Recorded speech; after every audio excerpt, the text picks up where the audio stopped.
في عندنا اللي انتشر برضو بسبب التكنولوجيا، عاد في الزواج السريع.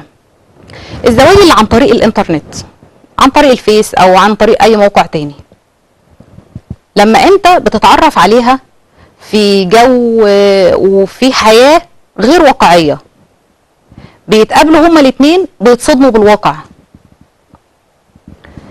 او جواز الصالونات، هو نازل من سفره او اهله اختاروها له، وهي برضو نفس الوضع، اهلها هم خلاص اللي اختاروا العريس ليها او الزوج ده، خلاص هو ده المناسب خلاص. طيب بعد كده انتوا مفيش فترة خطوبة ان انتوا اتعرفتوا على بعض فيها، مفيش كل واحد فيكم ما فهمش طباع التاني، عايزين ان انتوا تعمروا في الجوازة دي ازاي؟ الناس هترد عليا وتقول لي ان زمان كانوا بيتجوزوا، ما كانش فيه معرفة ولا فيه خطوبة الفترة الطويلة دي، ولا بيخرجوا ولا بيتقابلوا ولا الكلام اللي بيحصل دلوقتي. بس زمان ما كانش فيه العوامل المؤثرة واللي بتخلينا نوصل للطلاق زي دلوقتي. ليه؟ احنا عدنا في مجتمع وعالم منفتح على بعضه، فمش هينفع اللي كان بيمشي على مامتي ومامتك هيمشي على اولادنا، او هيمشي على شباب اليومين دول، شباب الجامعة اللي احنا شايفينهم منفتحين ازاي.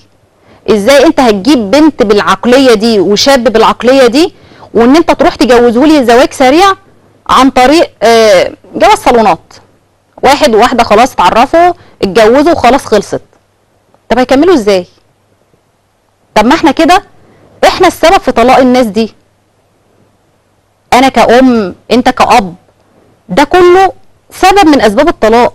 ونيجي نرجع بعد كده ان ولادنا ما كملوش في الزواج بتاعهم واتطلقوا. البنت او الولد عمره ما هيكون مبسوط ان هو يحصل على لقب مطلق او مطلقة. واحنا كلنا عارفين ان الطلاق في مجتمعنا بقى وصمة عار، خاصة في القرى. نسب الطلاق اكتر في الحضر اكتر من الريف، لان الريف لسه عنده كلمة مطلقة عار.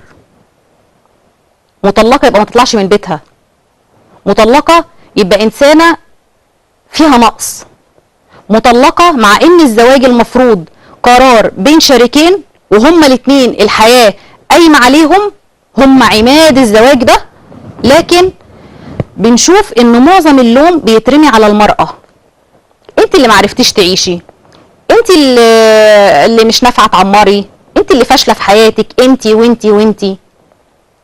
طب ليه التحامل؟ ليه التحامل وانت اصلا من البداية كنت سبب من اسباب طلاقها؟